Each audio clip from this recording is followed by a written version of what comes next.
In the world today, most people want what is called the American dream. They want love, a family, a fancy car, and a nice home in a nice neighborhood. They also want a good job and money to travel to interesting places.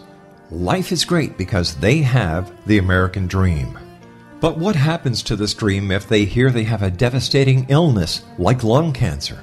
The doctor may tell them they need treatment immediately or they will be dead in 6 months. He tells them you need surgery and then you need chemotherapy to get better. When they get home, they think of many unanswered questions. They ask themselves, will I survive when so many of my friends with cancer have died? How will I deal with the pain, hair loss, nausea and vomiting, sore mouth and other side effects of chemotherapy and pain of surgery? Will I be able to keep on working? What will happen to my family? Then they look at the internet and wonder, is there a better way to deal with lung cancer and return to my American dream? Carl Helvey can tell you yes, there is a better way. Carl Helvey is a registered nurse with a doctorate in public health and a 38-year lung cancer survivor. Carl was given 6 months to live when diagnosed, and he refused chemotherapy and surgery. Carl used alternative interventions. Those not only helped him overcome lung cancer, but also to remain cancer-free and healthy for over the past 36 years since recovery. In his book, You Can Beat Cancer Using Alternative Integrative Interventions, Dr. Helvey will tell you his story of using all-natural treatments for lung cancer and continuing to work during his treatment. Free of pain and discomfort, Carl will also share how he remained cancer and disease-free since then without chronic illnesses or prescribed medications. His story is supplemented with chapters by Dr. Bernie Siegel, Dr. Francesco Contreras, and Dr. James Forsythe, alternative integrative physicians, and Dr. Kim Dalzell and Tanya Harder-Pierce, health professionals. All have successfully helped others overcome cancer. Research presented by the alternative physicians on their treatments for lung cancer demonstrate a significantly higher long-term survival rate for lung cancer clients than those obtained by conventional doctors. In addition, their clients were free of or had reduced side effects. You Can Beat Lung Cancer Using Alternative Integrative Interventions by Dr. Carl Helvey is now available at all major book outlets and at www.beatlungcancer.net. That's www.beatlungcancer.net. This information may help you return to the American dream.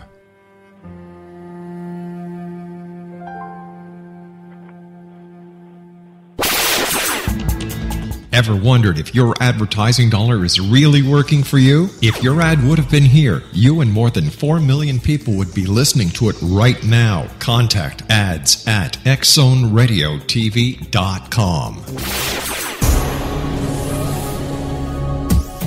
This is the X-Zone Broadcast Network, broadcasting worldwide on broadcast affiliates and satellite program providers, including CNN Broadcast Network, Sirius Satellite Network, Star Media, Good News Radio Network, Angel Broadcast Network, Wiki Broadcast Network, and WPBN TV. For more information on the X-Zone Broadcast Network, visit us at www.xzbn.net.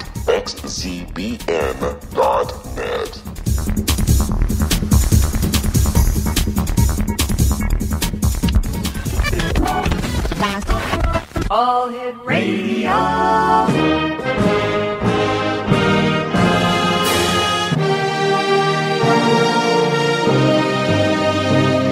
Welcome to the X-Zone, a place where fact is fiction and fiction is reality. Now, here's your host, Rob McConnell.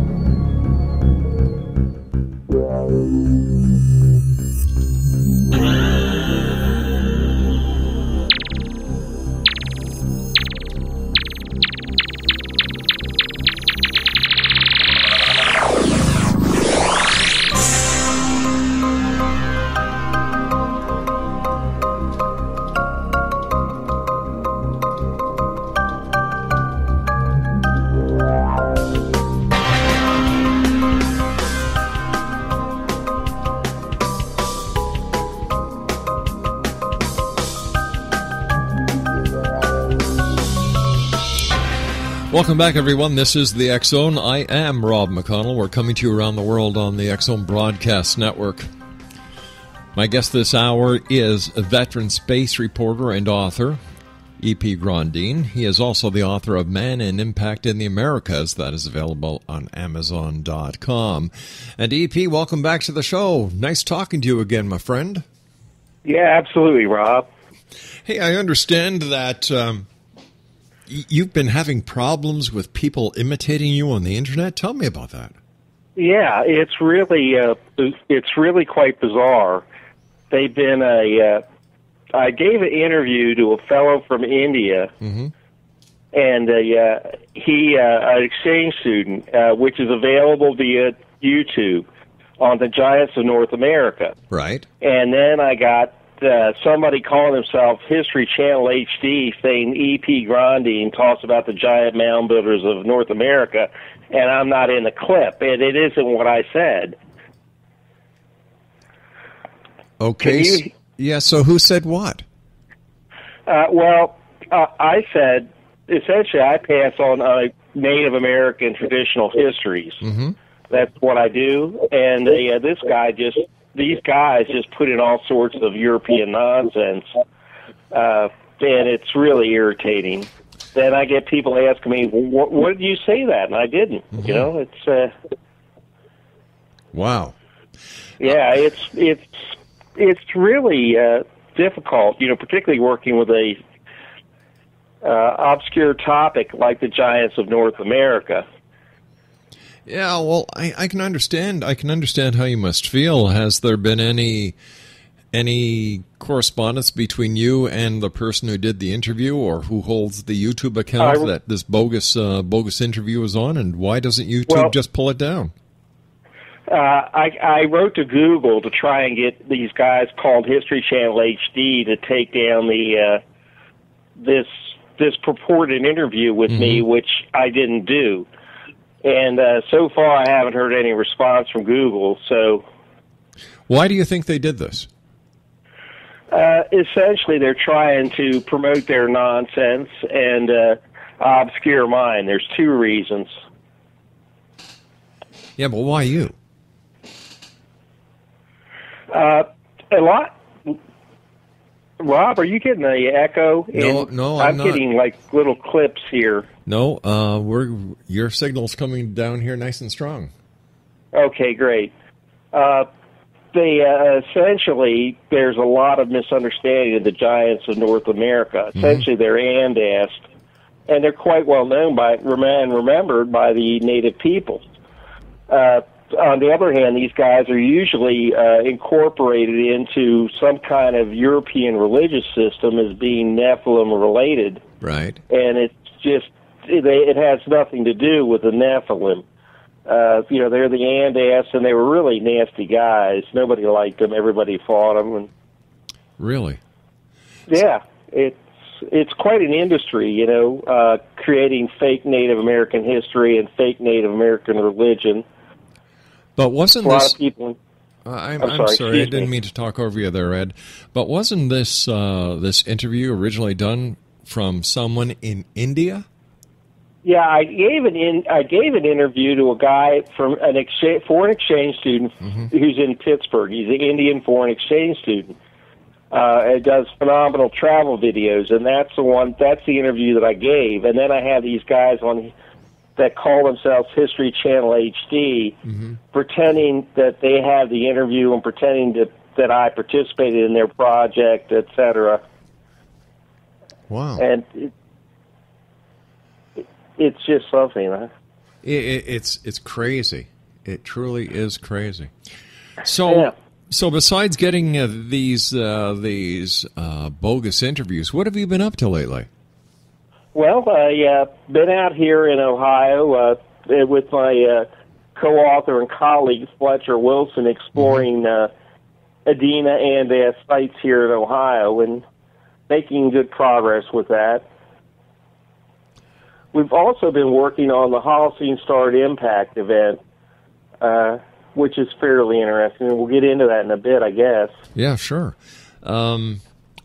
So what is the story about this alleged this alleged asteroid hit in September. Let's get to that. Well, that's been going all around the Internet.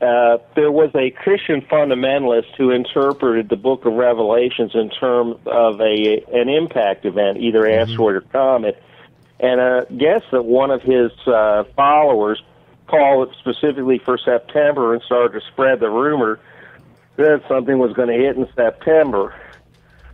Nobody trusts the government. Nobody trusts the folks at NASA, so you end up with this thing taking on a life of its own. The rumor a lot of people have a lot of anxiety over the economy in the Middle East, and it manifests in impact scares. Yeah, but the only thing that I'm really worried about myself is when we get into the debris stream of Comet Schwarzmann-Wachmann 3 in 2022, and that is of great concern. Why? Comets are like cats. They all have tails and a mind of their own. They tend to do what they want. Another thing is that they have kittens. So they leave behind fragments, and you can't tell where they are, and they're as dark as charcoal, so it makes it really difficult to find them. That's the reason for the concern. Wow. So why with this September impact, why do people start these rumors? Oh, I'm sorry. Why do they strike? Why do they start the rumors if the alleged strike in September is nothing else but a rumor? I think that I believe that it's a displacement activity for anxiety over both the economy and the Middle East here in the States. It's really peculiar to the States that way. The other aspect of it is you have Graham Hancock's new book on the Holocene Star Impact event coming out. So you have a lot of media buzz going on for that, and it's probably feeding into this asteroid impact flap. Well, I've got to tell you something. Up here in Canada, we've heard nothing about it. Well, it's if you go to Google News or you can see it there and on YouTube. Yeah, well, that doesn't mean it's real. That's right. But these people seem to think people seem to think when they see it on the computer and if somebody's out there saying it that it's real. But it doesn't work that way. Well, they also thought that the world was going to come to an end on December the 21st, 2012, and they got quite a surprise when December the 26th came around, or December the 22nd came around. I'm sure there was a great clearance price on the Doomsday books on that at that time.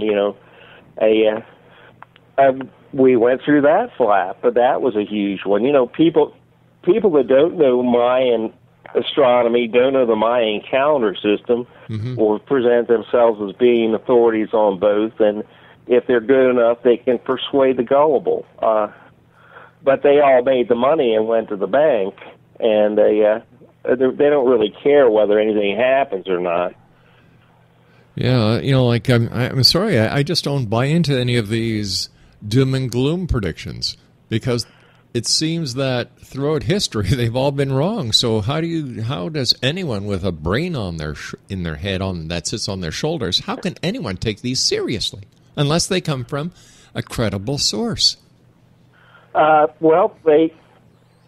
think one of the big problems, if you look at Chelyabinsk, we had an impactor hit without any warning at all. So our detection systems are still flawed. So they think that, and they also they don't trust the government. They don't trust the government to tell them if they're in danger. But why don't they? Why don't they trust? Why? Why is there that mistrust? I don't know. A lot of people developed distrust because of the Kennedy assassination. That's my belief. That's a part of it. The other thing is that life's been so strange. I mean, who could believe that a bunch of terrorists would hijack some airliners and fly them into the World Trade Center? Well, we know it happened. Right. And as far as the Kennedy assassination, I think the biggest source of any conspiracy theories are the idiots who write these stupid things and put them on the internet, and you've got other idiots who believe that everything that's on the internet is true. Well, you have a lot of the garbage that's written kind of distracts from it. My conclusion from the Kennedy assassination is don't mess around with gangsters' girlfriends. But that's just my own view on it. But so you have a lot of stuff written like LBJ planned it. No, it's relatively straightforward. I think part of it is that whenever the government does try to suppress something, like LBJ tried to force the Warren report to a lone gunman conclusion, and then you end up with historical mysteries, and they're exploited by different people for their own ends and for their own purposes. But don't we have to look at the source of these allegations and who came up with this scenario that LBJ allegedly wanted to have this done? Is it factual or is it fiction? That one's pretty much fiction. If you go back and look at the events immediately after, my guess is that it was a mob hit, and I believe the actual gentleman that started off with that was actually Grodin, the guy that came out with the Zapruder film that retrieved that. And at the time, nobody knew what to make of it. Well, I had a guest on the show who was able to show me unequivocally, based on forensics, that what actually happened was it was the U.S. Secret Service that accidentally shot Kennedy.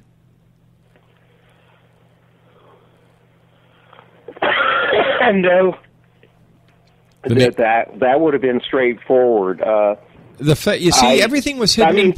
Everything was hidden in plain sight. Everything was hidden in plain sight.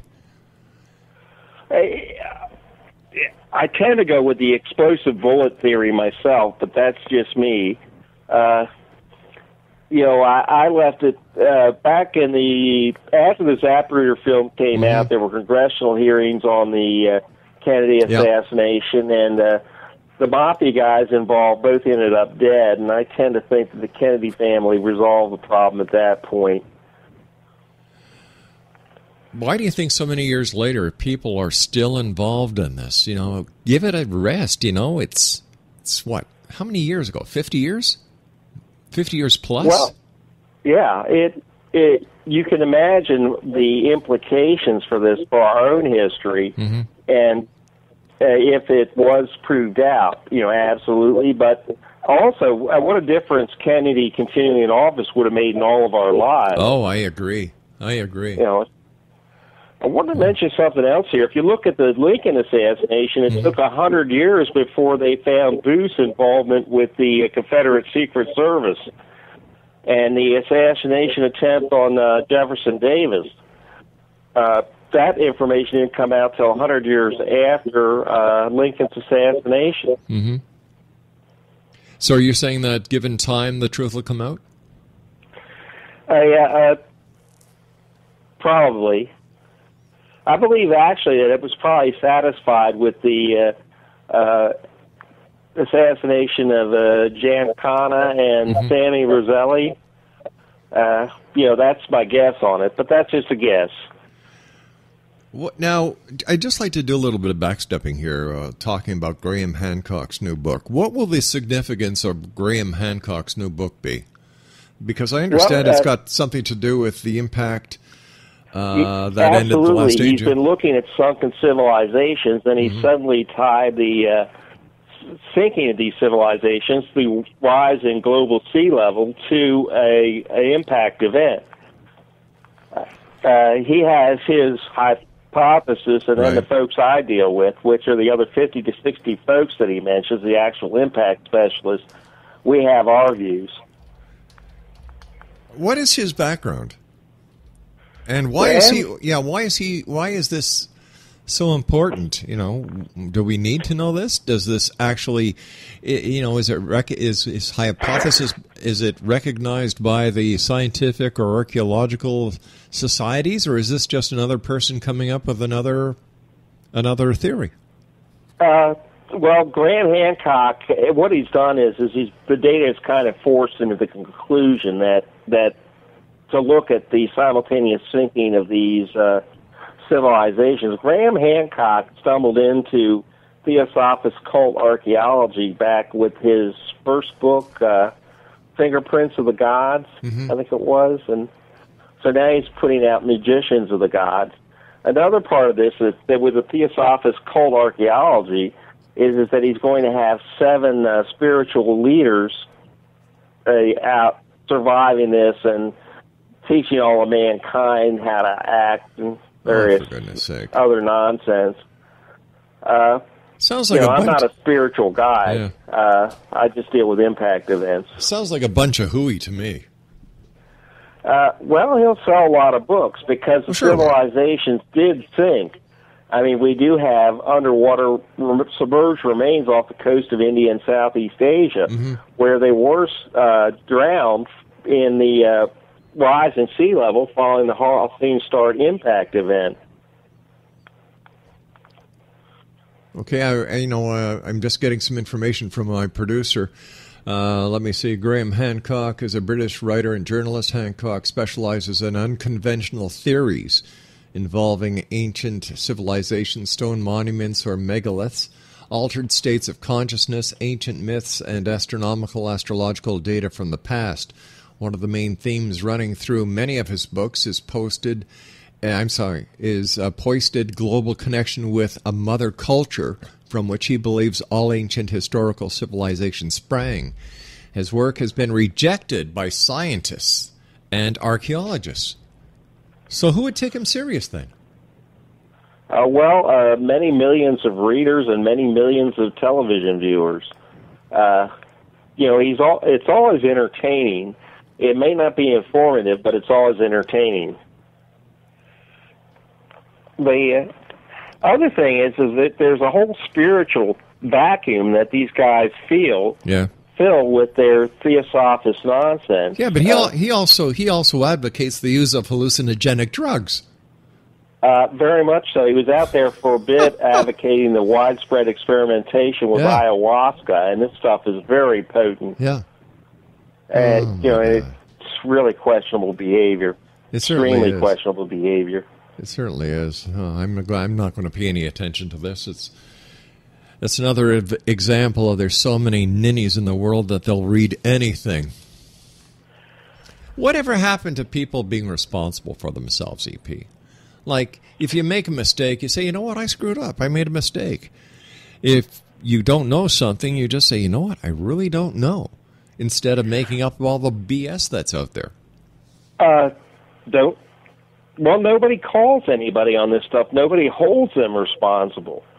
It's not like Graham Hancock's going to pick up the medical bill for anybody that has to undergo care because they experimented with ayahuasca on his suggestion.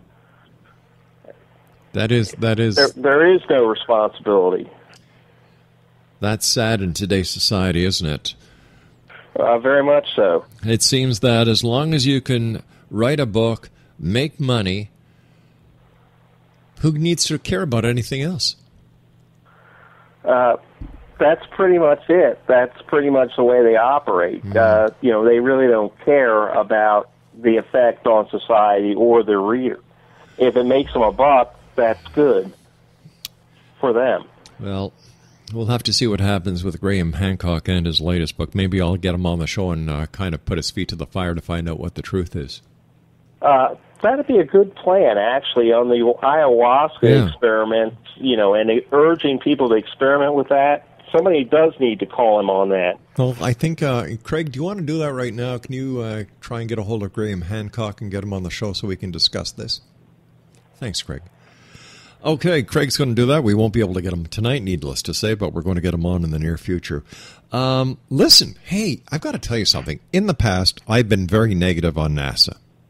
But I must tell you, with what they accomplished, with this vehicle that they launched nearly 10 years ago, that used nuclear plutonium, that they used a slingshot effect around Jupiter to increase the speed of the spacecraft 20%. The photos that are coming back of Pluto, hats off to NASA. Yeah, I absolutely agree with you on that, Rob. It's pretty remarkable when you actually I read a New York Times article on how that project got started, which is Ed Weiler just asked a team up at Applied Physics Laboratory if they had a follow-on. Right. And they provided the Pluto flyby, and it went from there. The images that are coming back are really remarkable. We have it's very interesting for the impact community because we have an outer body, a Kuiper Belt object, and we can look at how many times that got hit and by what, and combine it in with the other planetary impacts, and then reform and improve the impact hazard estimates by improving the accretion model for our solar system. Ed, how long did it take for the photos to come back from Pluto to Earth? Oh, gosh, I don't know. The travel time, I'm guessing it's about an hour or two. It's about 5 minutes from Mars, and this is way the hell out there. Yeah. The other thing that's interesting about that, though, actually is the amount of time that it takes for that information to be retrieved via actually send it. You can't use a rapid or quick transmission method. You have to use a slow one because of the weakness of the signal and the travel times involved. When it gets here, it's a very weak signal, so you have to use a very slow transmission method. I think we're going to be getting images back for the next 5 or 6 months. Unblooming believable, eh? Just pretty much so. It also was very cheap. It's only like I think $700 million total for the whole flyby. Of course, that's relative. We could have probably had a telescope up that would have detected the Chelyabinsk impactor before it hit for the same amount that Ed Weiler was doing his best to avoid taking responsibility for finding these things. And he's no longer NASA Associate Administrator for Space Science. But you know what? When I read the entire scenario, when I researched all the work that went into this, and the obstacles that the scientists and everyone on the team overcame, I tell you, it changed the way that I looked at NASA.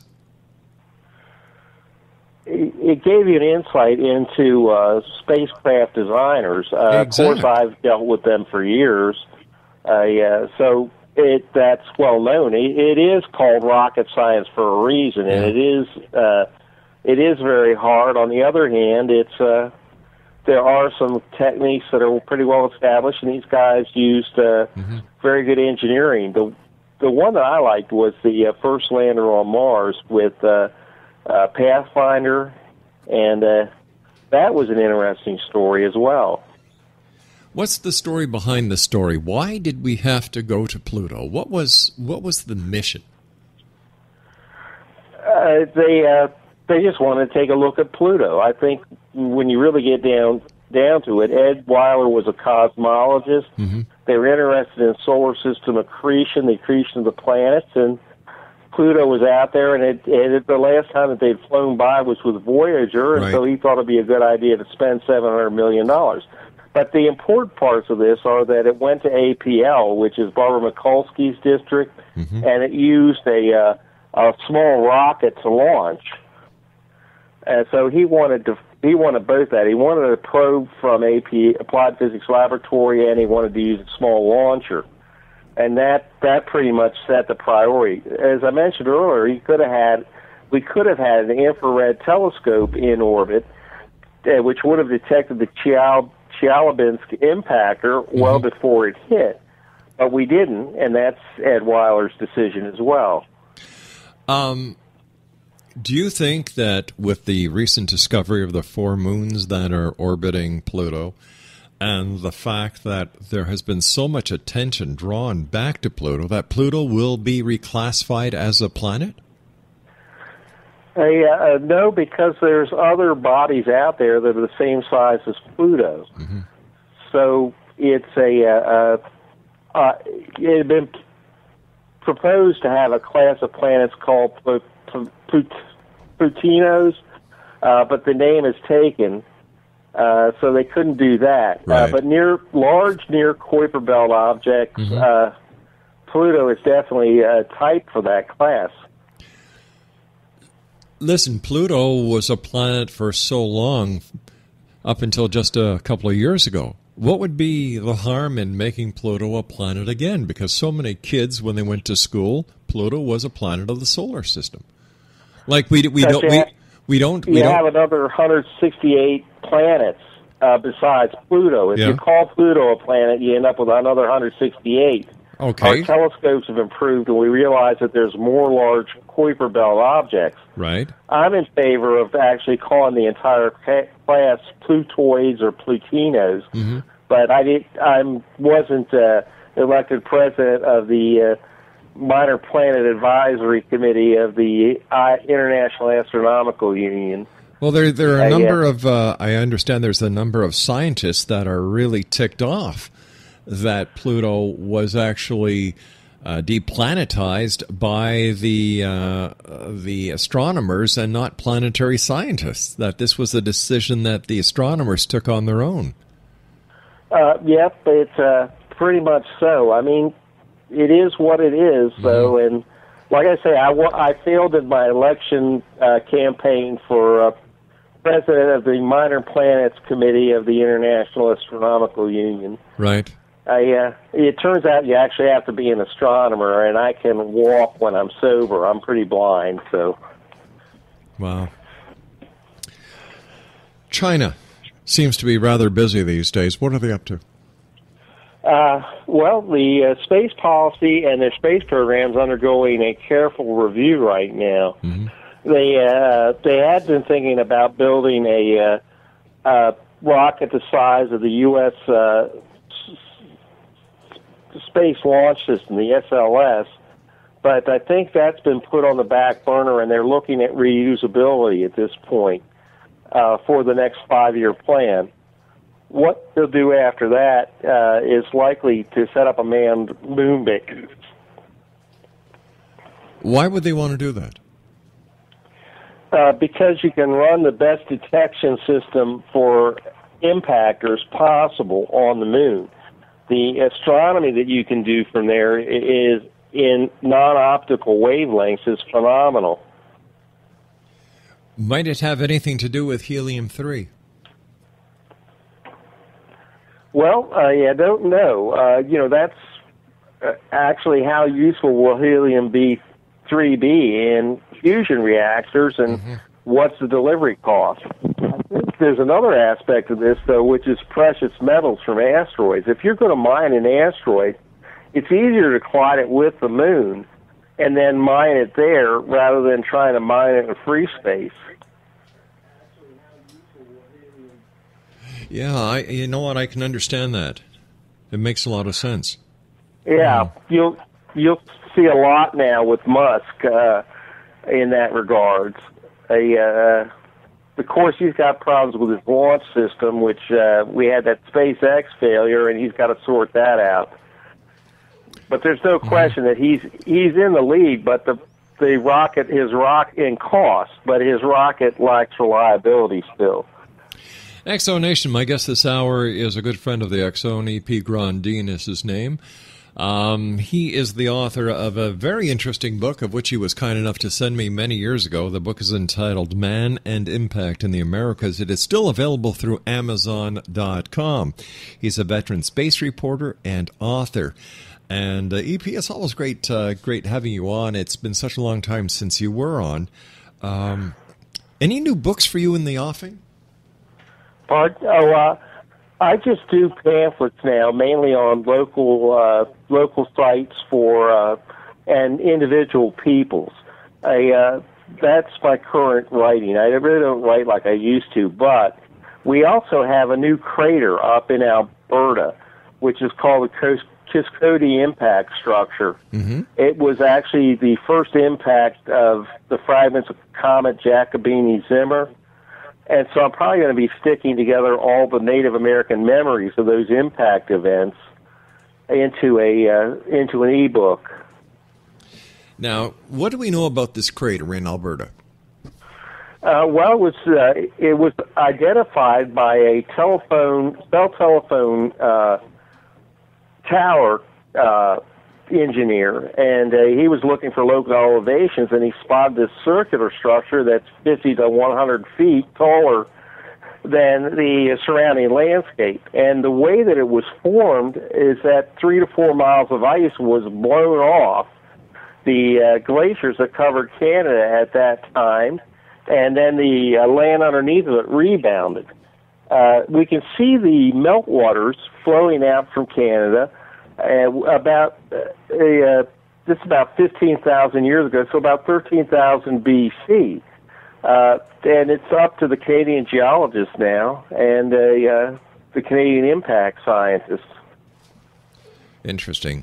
Listen, you and I have to take a commercial break, EP. Please stand by. Exo Nation, my guest this hour is EP GRONDINE, and we're going to be back on the other side of this short break as we continue here in the X Zone from our broadcast center in Hamilton, Ontario, Canada. Worldwide toll-free, 800-610-7035. My email address is xzone@xzoneradiotv.com. On all social media sites, Xzone Radio TV. And our main website where you can listen to the X Zone 724-365, as well as during our live broadcast, www.xzoneradiotv.com. My name is Rob McConnell. This is the X Zone. Don't go away.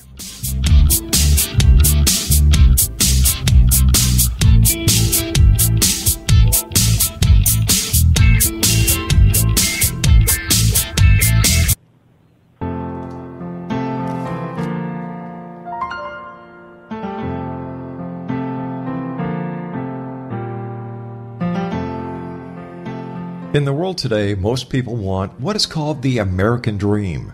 They want love, a family, a fancy car, and a nice home in a nice neighborhood. They also want a good job and money to travel to interesting places. Life is great because they have the American dream. But what happens to this dream if they hear they have a devastating illness like lung cancer? The doctor may tell them they need treatment immediately or they will be dead in 6 months. He tells them, you need surgery, and then you need chemotherapy to get better. When they get home, they think of many unanswered questions. They ask themselves, will I survive when so many of my friends with cancer have died? How will I deal with the pain, hair loss, nausea and vomiting, sore mouth, and other side effects of chemotherapy and pain of surgery? Will I be able to keep on working? What will happen to my family? Then they look at the internet and wonder, is there a better way to deal with lung cancer and return to my American dream? Carl Helvey can tell you yes, there is a better way. Carl Helvey is a registered nurse with a doctorate in public health and a 38-year lung cancer survivor. Carl was given 6 months to live when diagnosed, and he refused chemotherapy and surgery. Carl used alternative interventions. Those not only helped him overcome lung cancer, but also to remain cancer-free and healthy for over the past 36 years since recovery. In his book, You Can Beat Cancer Using Alternative Integrative Interventions, Dr. Helvey will tell you his story of using all-natural treatments for lung cancer and continuing to work during his treatment. Free of pain and discomfort, Carl will also share how he remained cancer and disease-free since then without chronic illnesses or prescribed medications.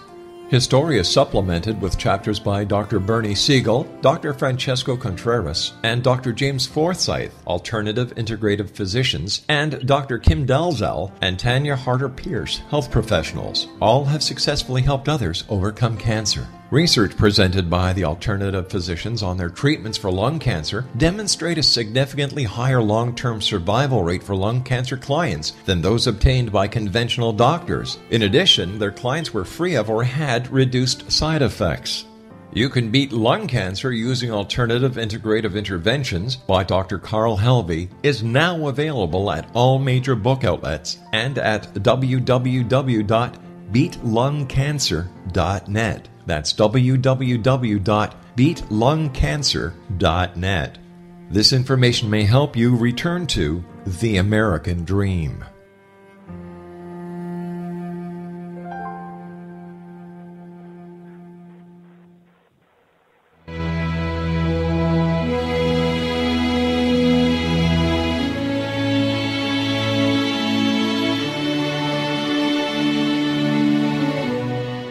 My name is Rob McConnell, and I would like to tell you about a very special lady that I have the pleasure of knowing, and that's Miss Sylvia Anthony. Sylvia Anthony believes the golden years are a time to gear up and get busy, not relax and take it easy. She has faced many hardships in her 84 years, but they have made her stronger and more determined. As founder and president of Sylvia's Haven, a shelter for women and their children near Boston, Sylvia has helped transform over 1,086 lives in the past 27 years, not only with housing, but also providing direction as to where they can go to develop the earning skills they want and need to live free from difficult domestic situations. Sylvia's Haven is everything to Sylvia Anthony, even calling it her magnificent obsession. Women who qualify for the program at Sylvia's Haven receive assistance via guidance counselors to find the appropriate job opportunity. Women and their children may remain at the housing for up to 2 years. At the end of this time, or sooner, a woman who is successfully employed and has an apartment or home may leave Sylvia's Haven to begin a new and independent life. Now this is where you come in to help make Sylvia's dream into a reality. Sylvia's dream is to have a Sylvia's Haven in every state to help as many women and their children as she can, and to help this dream come true. A crowdfunding site has been established which can be accessed at www.sylviasdream.org. Now that's www.sylviasdream.org. With your financial help and support, Sylvia Anthony will continue to help those in their time of need, not only in the Boston area, but with her dream of having a Sylvia's Haven in every state of the United States. Your help is needed to make Sylvia's dream come true. Please visit and give at www.sylviasdream.org. Once again, www.sylviasdream.org. And remember, the only difference between a dream and reality is just doing it. We need your help to make Sylvia's dream come true. Visit www.sylviasdream.org. Once again, www.sylviasdream.org. For the X Zone Radio TV show and the X Chronicles newspaper, I am Rob McConnell.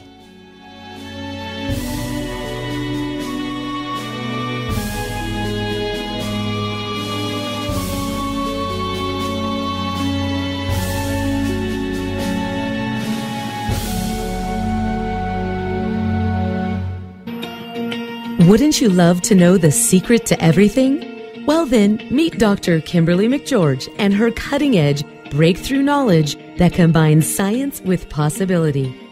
Dr. Kimberly brings real-life answers and healing to those open to alternative solutions.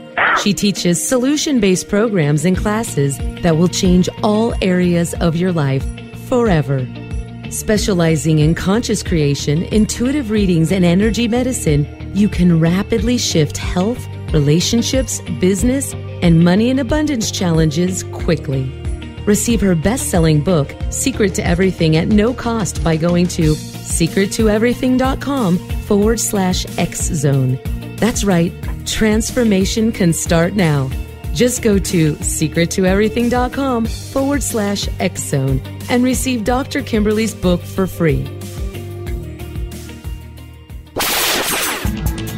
Ever wondered if your advertising dollar is really working for you? If your ad would have been here, you and more than 4 million people would be listening to it right now. Contact ads at xzoneradiotv.com. Hi, this is Eric Rawls of Cosmoverse.com, and you're listening to Rob McConnell in the X Zone. Hi, this is Blade Runner, and you are listening to Canada's #1 paranormal radio show, The X Zone, with Rob McConnell. Hi, I'm Laura Sabrin of Feast to Fields Organic Vineyard in Jordan, and you're listening to Canada's #1 paranormal radio show, The X Zone, with Rob McConnell. Hi, my name is Lady Ashley, the White Witch of Niagara-on-the-Lake, and you're listening to Canada's #1 paranormal talk radio show, The X Zone, with Rob McConnell. Welcome to The X Zone, a place where fact is fiction and fiction is reality. Now, here's your host, Rob McConnell.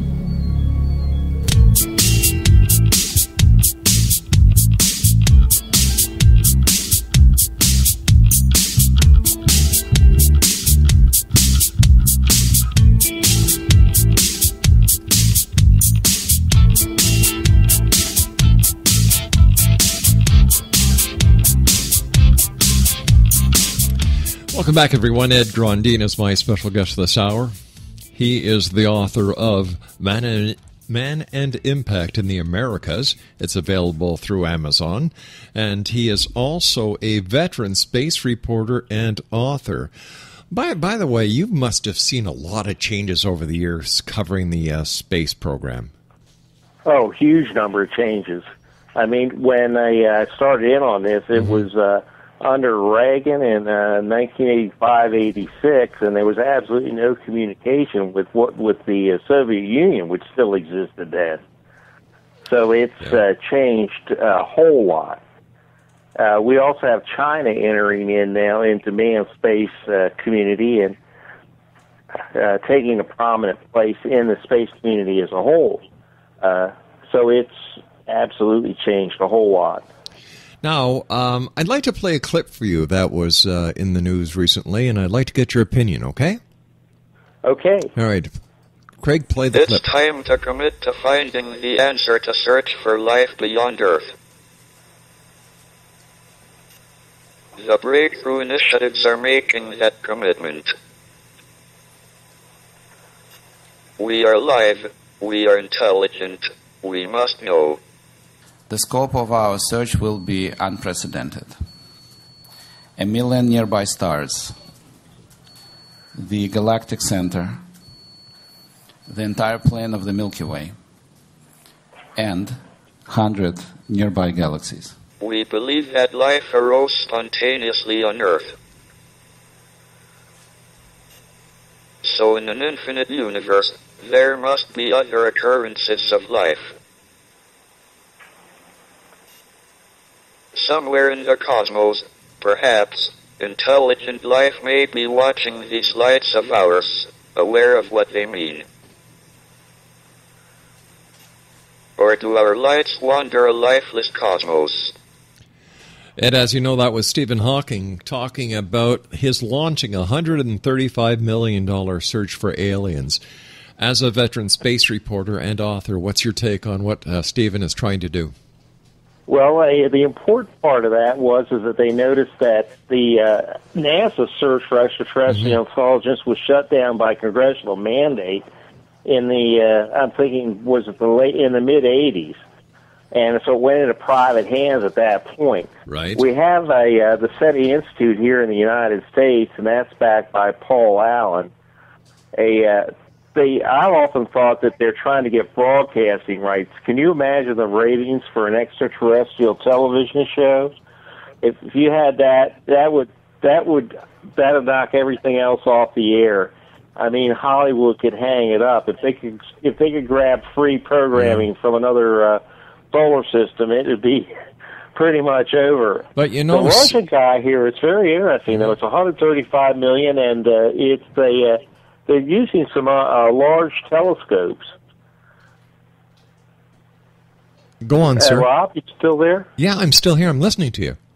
Okay. I've got a nasty echo on this line. There's little packets of voice that keep on coming in, so it's tough. I actually met the people involved with the WOW signal over here at Columbus one evening when I was giving a lecture on impact events, and that was a great thrill. I don't know what's going to happen. I imagine there's something out there. You actually have to calculate the signal strength that will be coming, and then do integrations over time, and you have a lot of frequencies to search.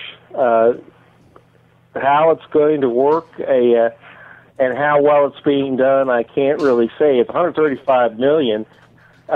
That's not enough to pay for an infrared satellite that would catch a lot of the things coming towards us. I'd rather have the money spent on finding the next piece of stuff coming our way. And once we've got that problem taken care of, go on and look for intelligence elsewhere. I've had Seth Shostak from SETI on many times, and I have a problem with the entire SETI scenario. They're aiming their radio telescopes out into space. We don't know if extraterrestrials, if they're out there, would actually be using radio carriers, or whether or not we would be even in the right frequency range.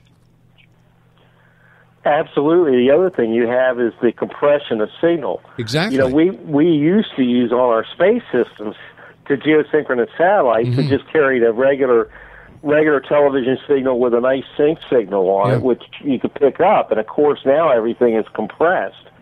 So detecting it becomes, detecting those packet markers becomes much more difficult. The general theory is that anybody that's out there is probably going to have radar systems of some sort, and that's likely to be the highest energy level that they can pick up, and that'll be what they'll detect.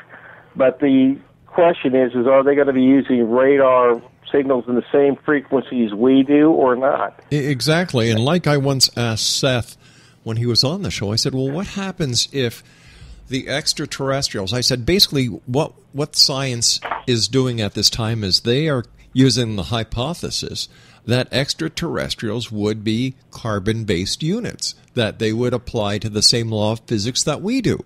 But what happens if the ETs were actually, let's say, a silicon-based, or a base element that we don't even know exists? What then? Well, that base element that we don't know exists is not too likely. There's other life possible energy mechanisms. But why is it possible? The carbon one. But why is it possible that there are no other base elements that exist? That's a pretty naive thing to say, isn't it? Well, no. It's our elements are pretty well known as we know them, as we know them, as we understand them. But what if the extraterrestrials, if they are out there and they are smarter than us and they are coming here to visit us, maybe they know something we don't. Well, I'm sure that they would know quite a bit that we don't. Sure. But, one of the fascinating things to me is they keep on looking for intelligence out there. I mean, if you look at our bandwidth, we spend most of our bandwidth entertaining ourselves. Yep. So I tend to think of it in terms of the search for extraterrestrial stupidity might be more profitable. It might have a higher payback, but... And yet they have millions of people who are still using the SETI at home system, helping them go through data. Oh, it's a massive data crunching problem, absolutely huge. And the number of frequencies you have to scan. Yeah. I also don't think that the current search strategies are going to be very profitable. They're not refined and directed enough. They need to focus on solar systems where they have Earth-like planets. Right. And then the integration time for the signals to detect like pulse signals. You have to integrate that signal coming into your antenna over a considerable period of time to get something that's going to rise above background noise. I understand that, it's going to be very interesting to see what happens. There's no two ways about it. Personally, I don't think SETI is going to find anything. I think that the idea, give them a pat on the back. How they ever got funding for it, God only knows. But I'm sure the investors... Well, how long has the SETI project been up there for? Nearly, 20 years now? I believe it's been private. It's been private since NASA shut it down. Yeah. And then it received a tremendous injection of funding from Paul Allen. And you had the very long array out in California set up. So the investors have received zilch on their investment so far. So far, but that doesn't mean that it's not going to pay off. But it doesn't mean it is going to pay off either. Well, they have enough money to gamble on it. Like I say, you can imagine the ratings if they ever get an extraterrestrial television show. Rob, you might as well. If that happens, you might as well take a vacation. I'm going to tell you something. That will not happen. That will not happen because, once again, we're surmising that these ETs are on the same bandwidth as we are, that we are able to recognize their data. We're able to recognize their frequency. It's not going to happen because wait a second here. Whatever kind of life form it is, so they'll have problems in meeting them. So I think that would tend to lead to some kind of entertainment show. Whoa! Hold on here. If there are UFOs in the atmosphere watching this planet, and no one has detected a radio signal from them, how in the name of God are you going to detect a TV show? Come on.